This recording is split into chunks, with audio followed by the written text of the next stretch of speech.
Test করে দেয় নাই দেখে ওনারা আমরা সাথে সাথে চাকরি থেকে বরখাস্ত করি। যার দায়িত্ব যে যদি ঠিক মতো না পালন করে, আমার এই পিছনে বাইরে কিন্তু সরকারি কর্মচারী, তারা যদি তাকে দায়িত্ব ঠিক মতো পালন না করে তাদের কাছে ব্যবস্থা নেওয়া হবে, বিভাগীয় ব্যবস্থা নেওয়া হবে।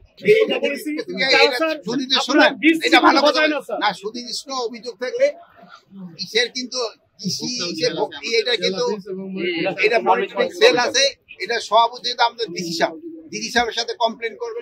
আমাদের ইও আছে, কি বলে এসপি সাহেব আছে, মহিলা এসপি দেখে বুঝি ভাবতেন যে সেও কাজ করতে পারবে। বীজ কোম্পানিটা করে যে কেউ খুলে বিক্রি করতেছে, অর্ধেক রেটে বলতেছে বেশি দাম বিক্রি করতেছে। কারণ আমি কি বীজ উৎপাদন করলে আমি বিক্রি করতে পারবো? আমার কি মান থাকবে না? কৃষক একজনের লাল শাক এই জন্য হয় কি, গতবার আমাদের একটা সমস্যা হয়েছিল, আমাদের যে পেঁয়াজের যে বীজটা আনা হয়েছিল ওইটার ক্ষেত্রে আনার পরে এটারে আমাদের থেকে কিন্তু একটা পরীক্ষা করে দেওয়ার কথা ছিল।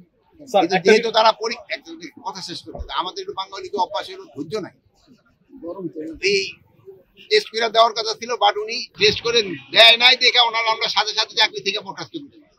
যার দায়িত্ব যে যদি ঠিক মতো না পালন করে, আমার এই পিছনে বাইরে কিন্তু সরকারি কর্মচারী, তারা যদি তাকে দায়িত্ব ঠিক মতো পালন না করে তাদের কাছে ব্যবস্থা নেওয়া হবে, বিভাগীয় ব্যবস্থা নেওয়া হবে।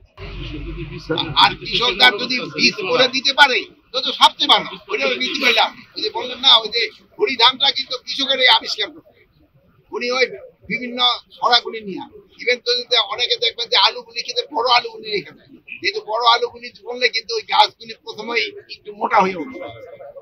আচ্ছা, ভালো থাকে। দেশের যে পাটজাত দ্রব্য, এটা এক সময় সোনালী আঁশ ছিল, এখন কিন্তু এটা বাইরে যাচ্ছে। এটা খুব সুন্দর প্রশ্ন করছেন। বাইরে পরিত্রাণ করেন, পলিথিন যদি বন্ধ করে দিতে পারেন সবাই আবার পাটজাতের ভিতরে রাখবে।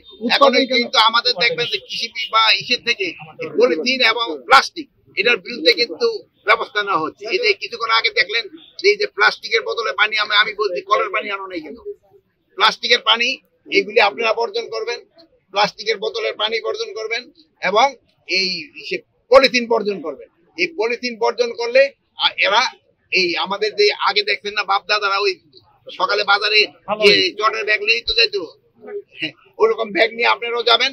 আমাদের কৃষি উন্নতি হবে এবং পরিবেশ বান্ধব জিনিস।